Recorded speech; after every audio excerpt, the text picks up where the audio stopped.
Okay, so we'll go ahead and get started on somatic symptom disorders or somatic symptom and related disorders.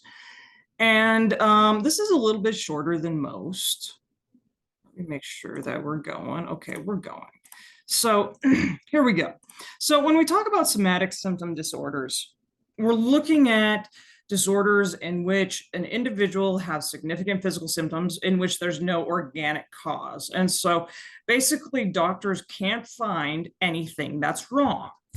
They might do tons and tons of tests and there's literally nothing wrong physiologically. And so when we look at this, okay, in regard to somatic, we're talking about physical, it's related to the body. So there's some sort of physical symptom somebody is having, there's no physical cause, and so it's psychological in nature. All right, there's a couple that we're going to go through today. We're going to go through somatic symptom disorder, illness anxiety disorder, and conversion disorder. I might also talk about factitious disorder just a little bit if we get into it. Okay.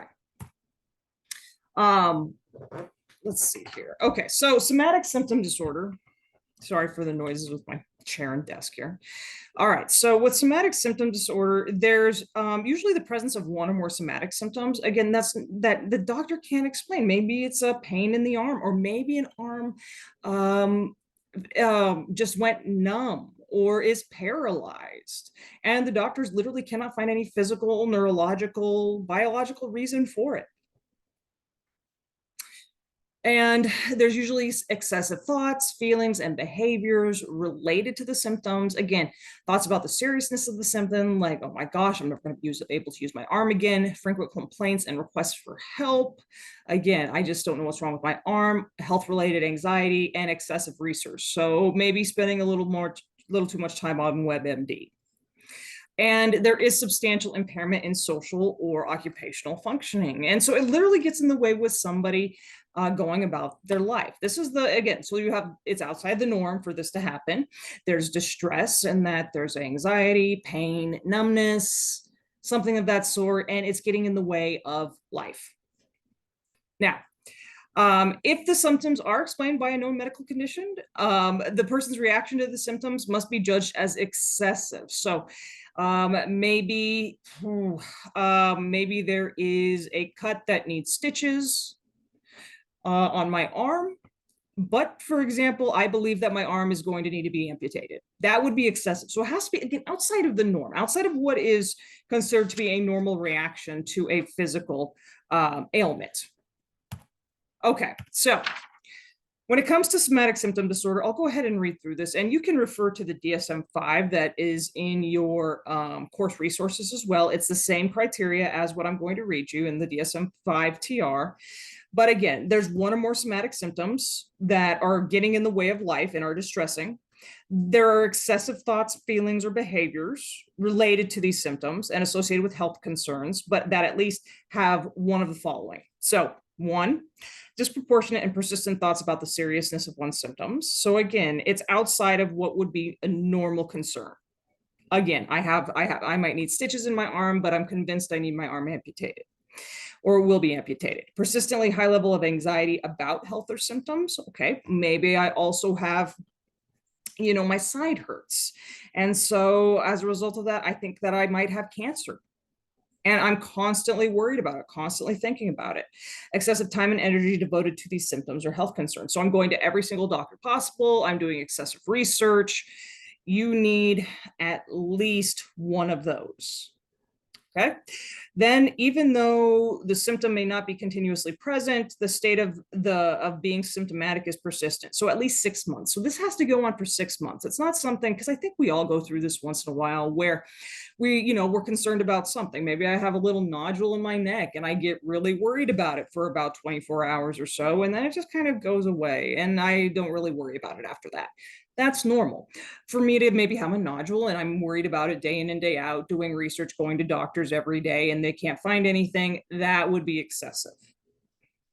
Okay, so with that being said, because there's not a lot in this PowerPoint, let's see here, the prevalence rates. Okay, so the prevalence rates of this, it's expected to be higher, okay, than this. Oh boy. Let's see, DSM criteria, report prevalence rates between 7 and 17%. Um, and based on the research conducted in Europe and North America, the prevalence of somatic symptom disorder, again, or in the general population, is around 4 to 6. So, in general, that's a much more logical percentage, in about 4 to 6% of people. So, about 1 out of 20 people could probably be diagnosed with this. A lot of people are not.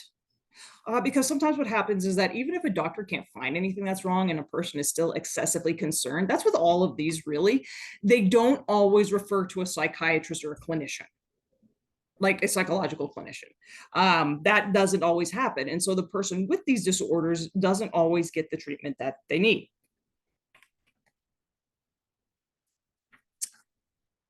Okay. So there we have somatic symptom disorder. Again, you're experiencing something physically that has no real physical basis, biological, neurological basis, but you're still experiencing it. Again, yes, maybe somebody is, overreactive or excessively always worried about things, but also you might actually have some symptoms that are there that just cannot be explained. Okay. So with illness anxiety disorder, okay, if you have ever heard of hypochondriasis, that is this.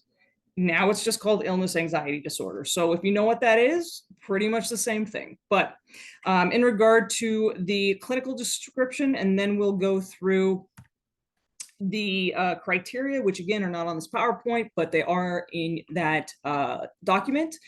This is going to include severe anxiety about the possibility of having or acquiring a serious disease. So in the case of kind of where we're at right now in history, this maybe somebody is excessively worried about getting COVID. And again, it's getting COVID is not great, or getting the flu, or getting West Nile virus, something of that sort. And the actual symptoms are either very mild or absent. So in regard to this, somebody might think like, oh my gosh, I have COVID. I have COVID. And again, I'm not diminishing the impact of COVID. COVID is a very serious situation that a lot of people are hospitalized for and die from. But okay, let's say somebody is extremely excessively worried about getting COVID and they don't get it. Either their symptoms are super mild or they're even absent, but they believe that they have it. And even being reassured by medical practitioners does not seem to help. Another example of this could be cancer. All right, that might fit even better in that, again, somebody has severe anxiety about getting cancer, like outside of the realm of what's quote unquote normal. And again, there's nothing there, but they are convinced that they have it. And again, even if they do full body scans, all of that, and your specialists are like, no, you are okay, that doesn't matter. Okay, so my bad, with the criteria. So to be diagnosed with this, again, you have to be preoccupied with having or getting a serious illness.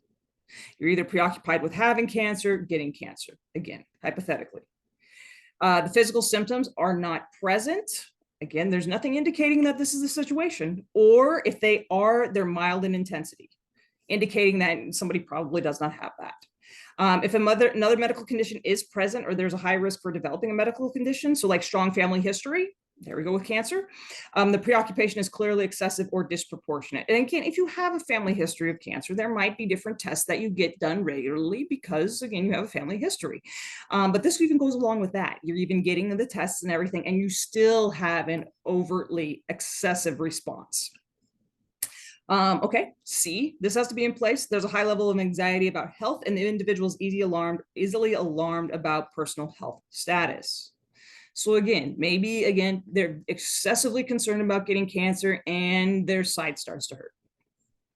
So they're overly aware about their health status, or they get a cold and all of a sudden, oh my gosh, this is going to turn into pneumonia or cancer or whatever we're concerned about.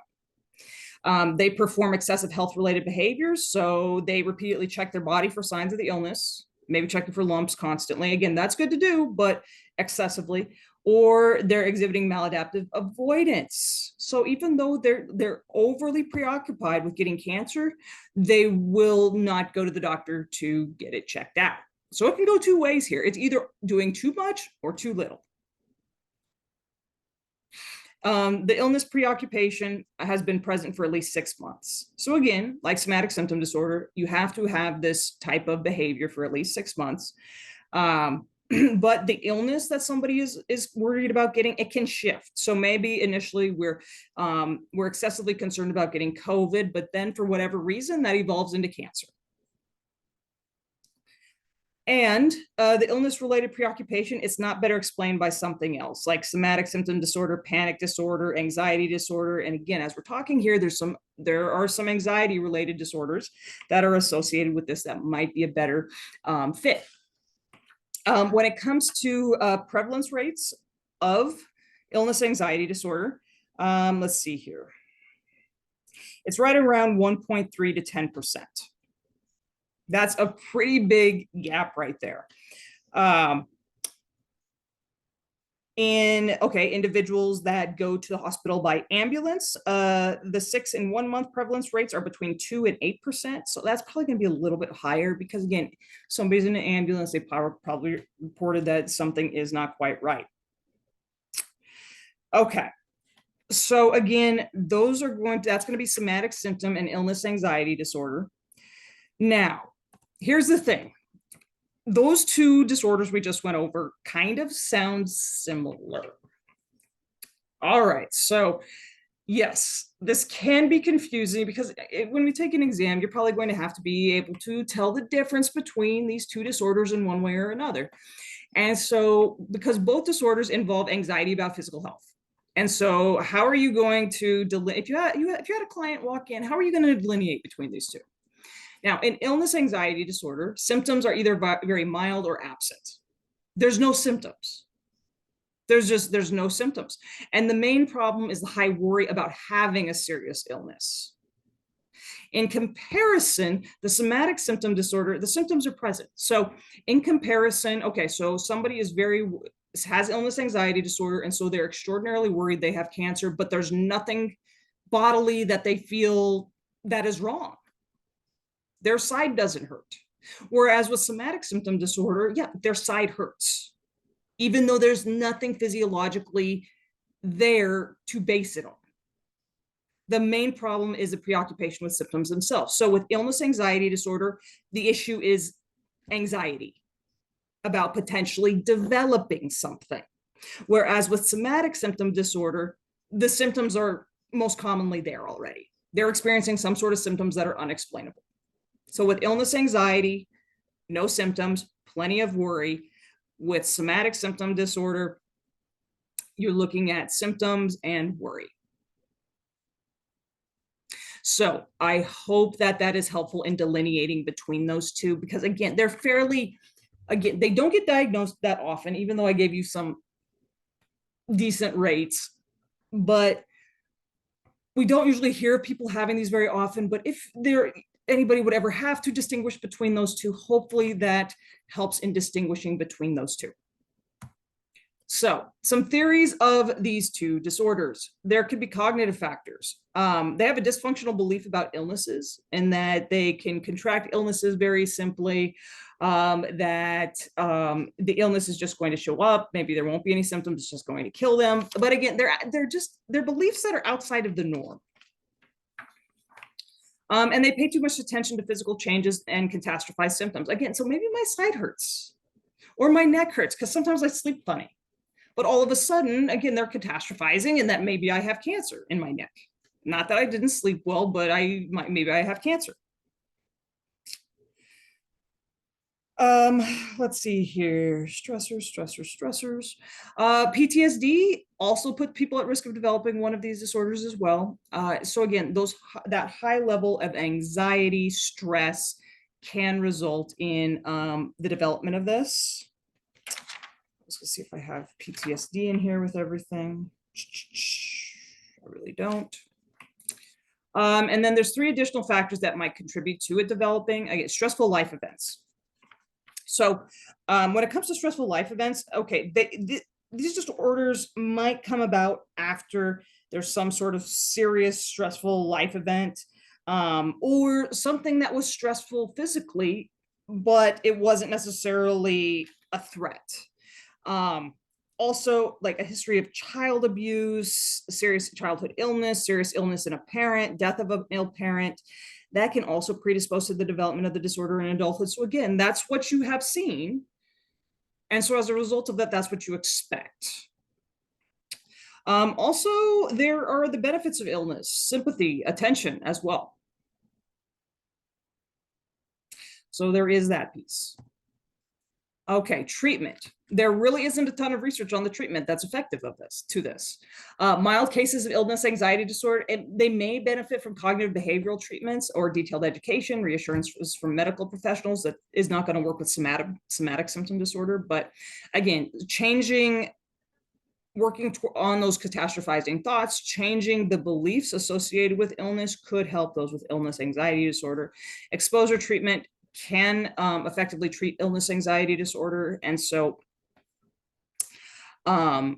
if somebody is excessively worried about something like obtaining a colt, something lower level, they may be able to see others with it, and that it's not necessarily going to kill them or be as serious as they expect. Antidepressants might be helpful, especially in regard to their anti-anxiety effects. Also, there needs to be if there's a gatekeeper physician that's assigned to referring the individual out, they can limit the excessive use of medical services and kind of limit the snowball effect. Because again, once somebody gets going and they've been referred to one and they go to another and another and another, and there's nothing wrong and the anxiety continues, that's not great. Having one physician that keeps them basically, I don't want to say corralled, that's not great, but just within their treatment and doesn't send them elsewhere, again, you can kind of limit that snowball effect. Also, reducing the family members, reducing supportive consequences of illness. So like family members stop providing attention, friends stop providing attention. And so if there's a lack of that attention, again, there may not be that drive to behave in that way anymore. Once the attention is gone and that feeling good that people care and are supportive and are there, then there's not as much drive or motivation to behave as excessively. So all of those things can lessen the seriousness of these disorders. Okay, so we also have what's called conversion disorder. It's also called functional neurological symptom disorder. Conversion disorder is so much easier. This is literally when somebody loses the neurological functioning in a sensory or motor area of the body without physical cause. So again, they lose function of, like, again, we're going to go back to their arm.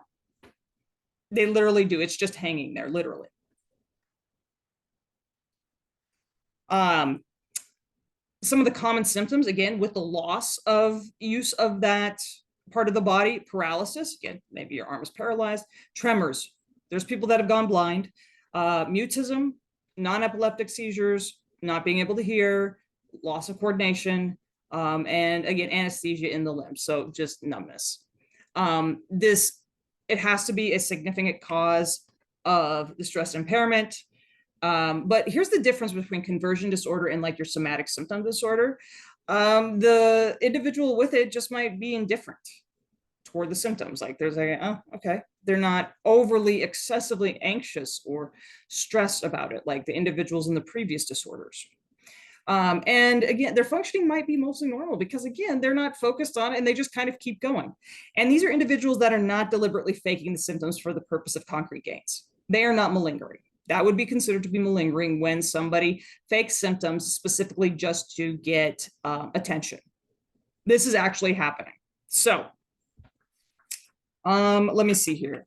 So in regard of this in the diagnostic criteria, again, one or more symptoms of altered, again, voluntary motor or sensory function, going blind, losing access to a limb. The clinical findings provide evidence of incompatibility between the symptom and recognized neurological or medical condition. And so again, they can't explain why somebody went blind. And this person is literally blind.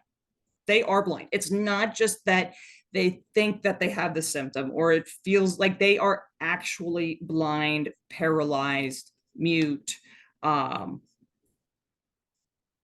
deaf,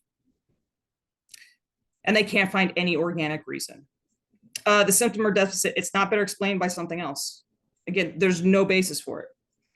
And it causes clinically significant distress or impairment in social, occupational, or other important areas of functioning, or warrants medical evaluation. So you have that other piece, because again, if they're indifferent to it, again, it might not cause complete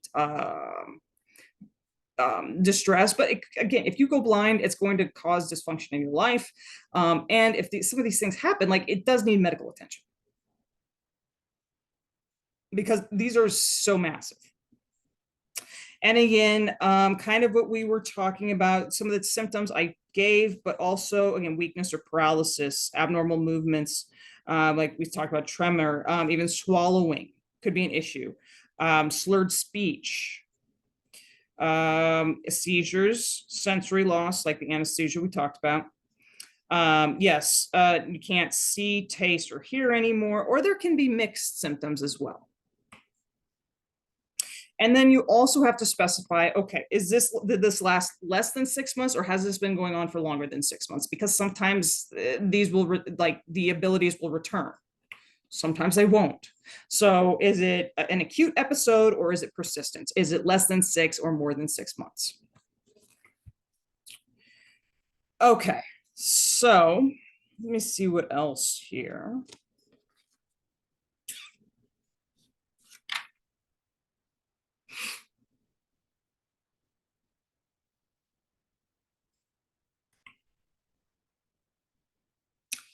Okay, so some of the theories of this, it could be Freudian in nature, and when I say Freudian, it's unconscious, or subconscious. But Freud, again, here's the thing about Freud's theories. If you've taken me before, you understand this. There is not a lot of evidentiary basis for Freud, but his theories are still used in a variety of ways. There's still, like, psychoanalysis that you can do, or psychoanalytic therapy. But in general, we don't lean on them very much. But if there's something like this, it could possibly be applicable, maybe, especially if you don't have harder evidence. But from the Freudian psychodynamic view, again, it's still common, again, though unsubstantiated. So again, we don't have the evidence. In that past trauma, unconscious conflict, it's basically converted to a more acceptable manifestation, like physical symptoms.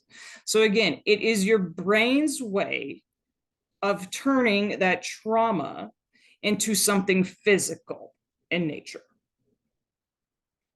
It could be psychic energy from repressed emotions is transferred to part of the body. Again, psychic energy, repressed emotions. So things that have been stored away, that you don't have access to. Again, same thing with trauma, unconscious conflicts. You don't have access to that information, and they're stored away. But then again, according to Freud, they could be transferred into a physical form. And the primary gain for this is that the physical symptoms allow somebody to avoid the anxiety. So again, instead of the brain being basically saying, like, okay, we're going to experience anxiety over this. This was traumatic. This is extraordinarily emotional. If the brain turns it into physical symptoms, then I can avoid that. Again, all theoretical here. The secondary gain, also, maybe I get attention from others, or I'm relieved of obligations that are causing me anxiety. I don't have to do those things anymore. Again, and with Freud, it's unconscious. It's below the level of consciousness. Somebody doesn't understand, or isn't aware or conscious of that potentially being the cause of the conversion disorder. Again, merely theoretical in nature. Okay, so when it comes to, okay, we got treatment here, also with the prevalence. Okay, so with this, it's somewhere between about 4 to 12 out of every 100,000 people. So the percentage of people with this is extraordinarily small. In specialty clinics, though, okay, so this could be psychological, physiological. The percentage tends to be higher, but again, data is limited on this. Let's see here. 5% of outpatients between 9 and 17 in a Japanese psychiatric clinic, 6% of adult and adolescent admissions in an inpatient psychiatric clinic in Oman received a diagnosis that's consistent with conversion disorder. So, but again, that is in specialty clinics that are psychiatrically based, but in the general population, you're looking at 4 to 12 out of every 100,000 individuals.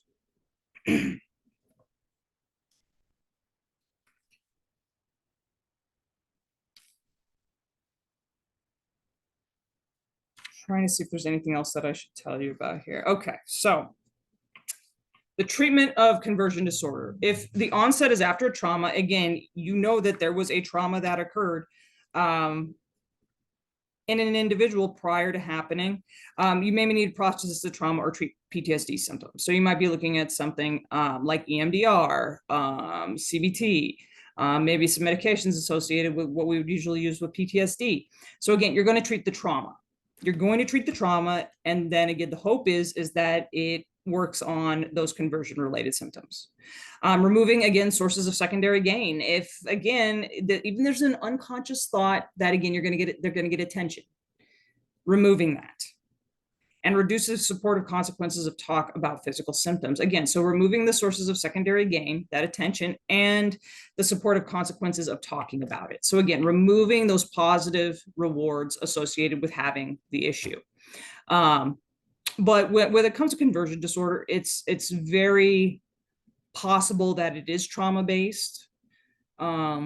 I don't know if it actually occurs the way that Freud stated, but trauma does fascinating things, not only to the mind, but to the body as well. So that could be where a lot of clinicians may start in regard to treatment. Okay, it wasn't listed on there, but we are rolling through this. So let's go ahead and just do factitious disorder. All right. This is, okay. So you guys probably know this as Munchausen's. And I'm trying to think of the documentary series that was on Netflix, The Act. There we go. That was incredibly disturbing, and that was Munchausen's by proxy. So let's talk about this. This is always a great chapter to do in general for this class, but a lot of clinicians don't necessarily see these disorders, but when it comes to, again, hypochondriasis and again, what we would know as Munchausen's, this is usually pretty interesting for most people. So this is why we cover it as well.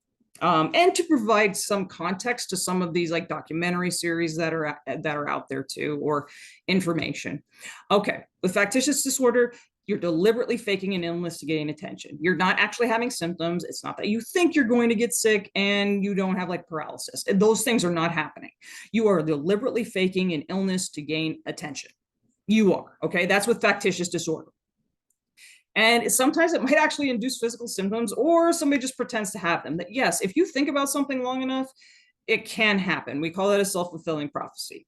Your brain is incredibly powerful. Kind of the same thing like people who have a more positive outlook, engage in more positive behaviors, or are more likely, again, they have a better ability to overcome illnesses than people who are on the negative side. So the brain does fascinating things. Doesn't work in every situation, but it can.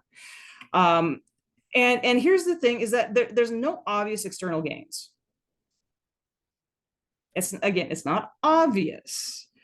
The only external gain with factitious disorder is going to be the benefit of the sick role. So they're going to get sympathy here.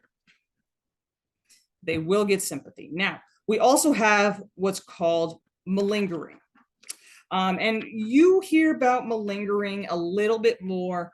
I mean, I've worked in the criminal justice system. We do talk about malingering, in which certain behaviors are faked, basically. And we have to basically delineate between which are being faked and which are not. Okay, so factitious disorder, again, a little different from malingering, but again, the external gain can be sympathy. That is why they're doing what they're doing. All right, so let me tell you the criteria for this. The factitious disorder just imposed on the self, that's the one at the top here. This is when, again, you fake either physical or psychological symptoms of some disorder, or again, here's another thing, you induce an injury or disease. Usually people will just fake it. The individual presents him or herself to others as ill, impaired, or injured. And the deceptive behavior is evident even in the absence of obvious external rewards. And so again, even though you can't necessarily see why they're doing it, they still do it, even though the overt goal is to gain sympathy. And the behavior is not better explained by something like delusional disorder or some other type of psychotic disorder. Okay, so that's imposed on oneself. Then we have factitious disorder imposed on another. This is falsifying illness in another person. This is Munchausen's by proxy. This is the case that was in the documentary series, The Act.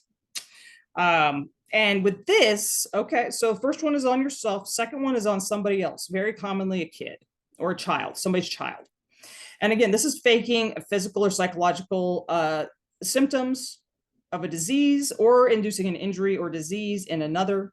And the individual presents another individual, again, commonly a child, to others as ill, impaired, or injured. And in this case, I don't know what Gypsy Rose, okay, it's all coming back to me now, what disorder Gypsy Rose had, but she was in a wheelchair. And so, again, she presented Gypsy as having this disorder. She didn't.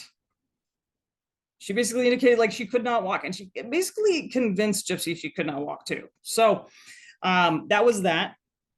But yeah, you present somebody else as that.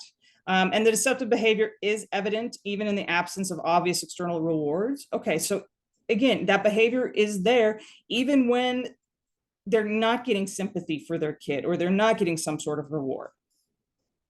And again, it's not better explained by like delusional disorder or another psychotic disorder.